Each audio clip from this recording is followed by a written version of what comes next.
Assalamualaikum warahmatullahi wabarakatuh. Perkenalkan, nama saya Indra Oktavia, mahasiswi dari Pendidikan Kimia FKIP UNS Angkatan 2022. Nah, pada siang hari ini kita akan membahas mengenai materi termokimia. Kita akan belajar apa saja terkait termokimia. Mari kita bahas satu per satu. Oke, jadi termokimia itu erat kaitannya dengan salah satu contoh gambar yang Ibu tampilkan di sini. Ini merupakan sebuah gambar mengenai api unggun. Nah, di sini ada pertanyaan, apa yang kalian rasakan saat berada di dekat api unggun? Ayo, apa yang kalian rasakan saat di dekat api unggun? Pastikan kalian merasa panas, gerah, ataupun hangat. Nah, jadi pada materi termokimia itu erat kaitannya dengan panas. Next slide. Nah, jadi manfaat kita mempelajari materi termokimia salah satunya yaitu kita bisa mengetahui fenomena yang terjadi di api unggun. Nah, apa yang terjadi di api unggun? Yaitu adanya atau terjadi perpindahan kalor. Kalor itu bisa kita artikan sebagai perubahan panas. Next slide. Nah, oke. Jadi, termokimia itu apa? Kita akan ulas satu persatu dari pengertian terlebih dahulu. Termokimia itu berasal dari dua kata. Yang pertama yaitu termos, yang berarti panas atau kalor. Yang kedua itu adalah kimia. Jadi termokimia itu merupakan ilmu yang mempelajari banyaknya panas yang dilepas atau diserap dalam suatu reaksi kimia. Oke, perubahan utama termokimia adalah tentang perubahan energi panas atau kalor yang menyertai reaksi kimia. Kalor itu sendiri adalah bentuk energi yang dapat menimbulkan terjadinya perubahan suhu. Entah itu nanti perubahan suhu dia naik atau dia mengalami penurunan suhu. Next slide. Oke, jadi dalam termokimia kita nanti juga akan belajar beberapa istilah. Yang pertama itu ada sistem dan lingkungan. Nah, apa itu sistem dan lingkungan? Sistem itu sendiri merupakan bagian dari semesta yang menjadi pusat perhatian. Nah, oke, kata kunci di sini dari sistem merupakan pusat perhatian. Dan lingkungan itu apa? Lingkungan adalah bagian di luar sistem yang dapat mempengaruhi atau menerima akibat dari adanya perubahan yang terjadi dalam sistem. Lingkungan adalah segala sesuatu yang berada di luar sistem. Jadi pada intinya sistem itu yang menjadi pusat perhatian, yang kita amati perubahannya. Sedangkan lingkungan itu yang mempengaruhi proses terjadinya perubahan di dalam sistem. Nah, di sini Ibu memberi contoh yaitu ada suatu larutan HCl dan juga lempengan Mg yang berada di dalam wadah atau wadahnya ini sering kita sebut sebagai Erlenmeyer. Nah, di dalam reaksi ini yang menjadi sistem itu yang mana, Bu? Yang menjadi sistem itu yang sedang kita amati perubahannya, yaitu adalah larutan HCl dan juga lempengan Mg. Yang terjadi perubahan reaksi kan di dalam ini, di dalam larutan HCl dan juga Mg. Jadi yang dinamakan sistem itu yang menjadi pusat perhatian yang sedang kita amati reaksinya. Jadi sistem di sini larutan HCl dan juga lempengan Mg. Nah, sedangkan lingkungan, tadi sudah disebutkan bahwa lingkungan adalah hal yang dapat mempengaruhi atau menerima akibat dari adanya perubahan yang terjadinya itu di luar sistem. Jadi, yang berada di luar sistem di sini apa?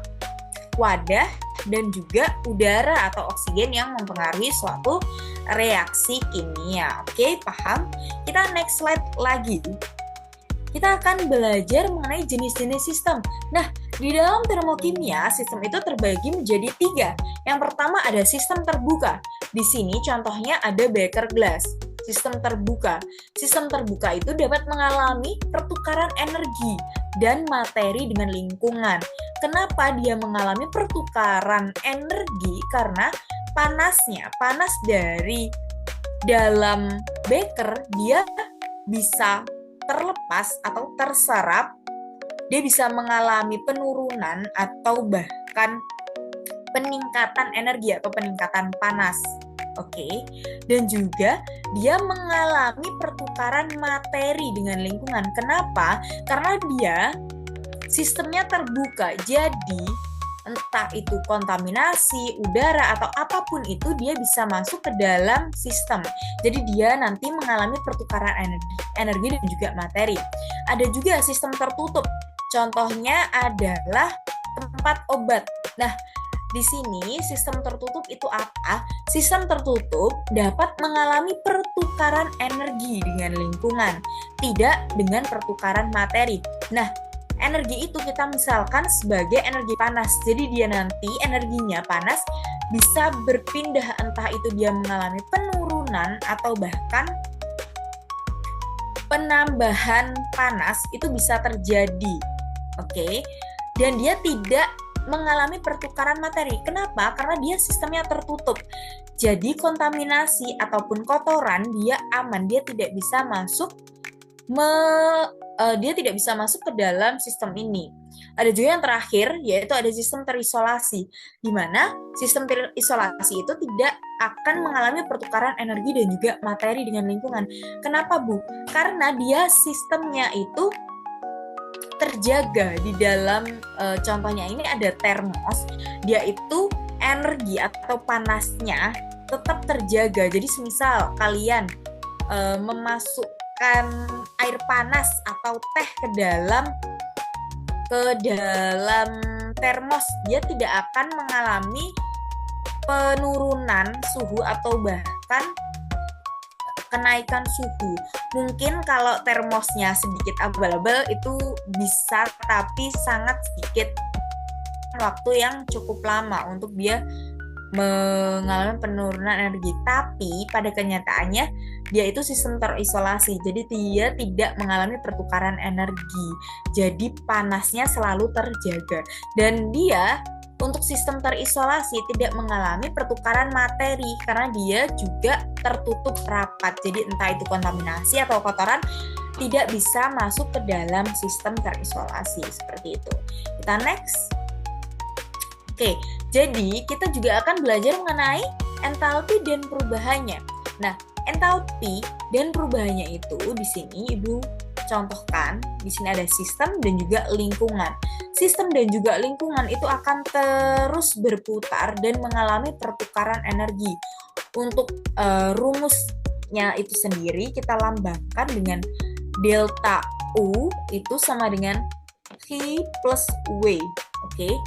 Jadi total energi dalam suatu sistem atau materi itu disebut dengan energi dalam yang sering kita simbolkan dengan U.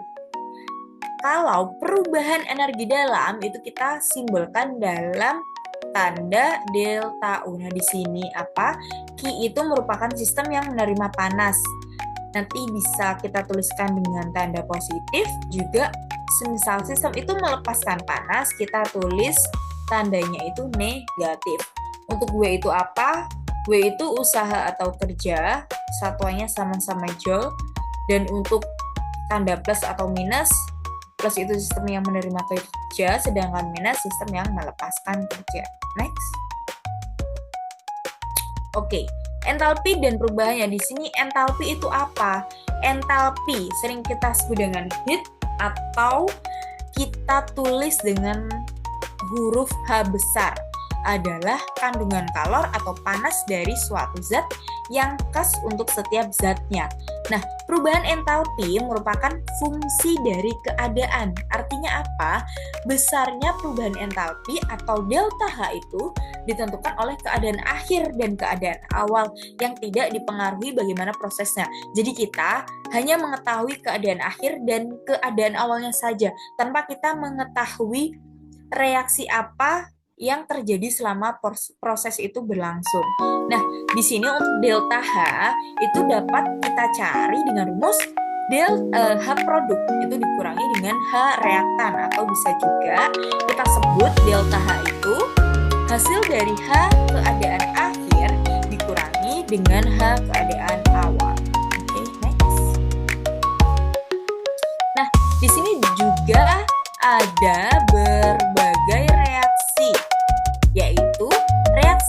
eksoterm dan juga endoterm.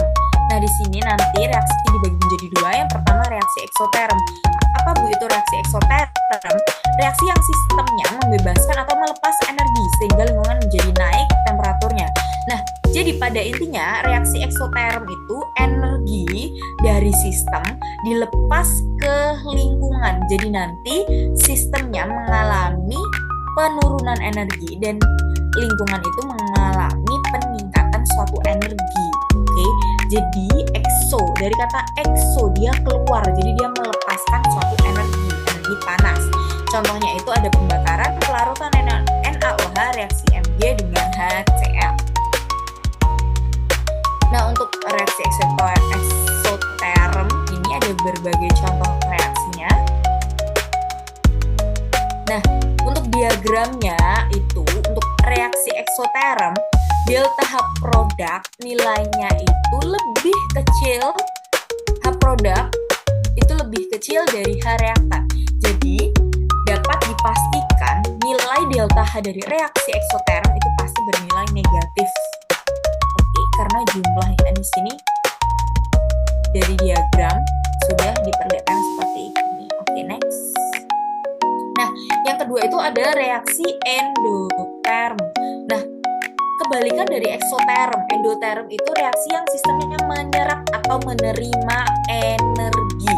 Oke, jadi dari lingkungan itu memberikan energi ke dalam sistem. Jadi nanti sistemnya yang mengalami peningkatan suhu dari kata endoterm, dia menyerap. Oke, dari gambar sini kita bisa lihat contohnya itu ada pemanasan CuCO3. Next.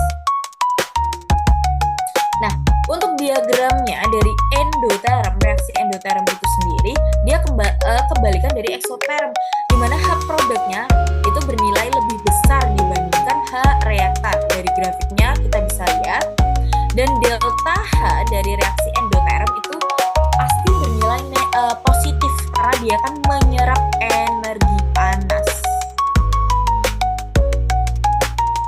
Oke, nah jadi dalam termokimia untuk reaksi eksoterm dan endoterm perbedaannya apa? Untuk mempermudah, Ibu sudah buatkan tabel di sini, ada tabel yang berisi perbedaan reaksi eksoterm dan juga reaksi endoterm. Nah, di sini yang pertama ada energi atau hanya. Kalau reaksi endoterm itu dibebaskan atau dilepaskan sistem. Oke, exo dia melepas, jadi dia membebaskan energinya. Sedangkan reaksi endo karena dia menyerap, jadi energinya diserap atau diterima dengan sistem. Untuk suhu lingkungan atau T dari reaksi eksoterm itu naik atau panas. Oke, T akhirnya dia lebih besar dibandingkan T awal.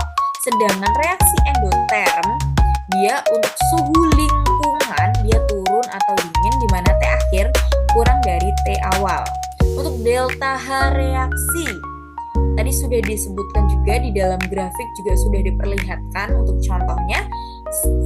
Untuk reaksi eksoterm itu delta hanya bernilai negatif, dan untuk reaksi endoterm delta hanya bernilai positif.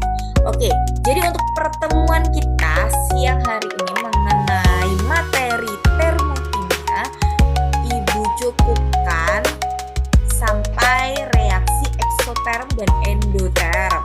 Nanti pertemuan selanjutnya kita akan membahas mengenai persamaan yang ada di dalam termokimia. Oke, jadi nanti kalian bisa belajar mengenai persamaan termokimia sebelum kita masuk ke pertemuan selanjutnya. Oke, jadi sekian yang dapat Ibu sampaikan mengenai materi pada siang hari ini. Terima kasih.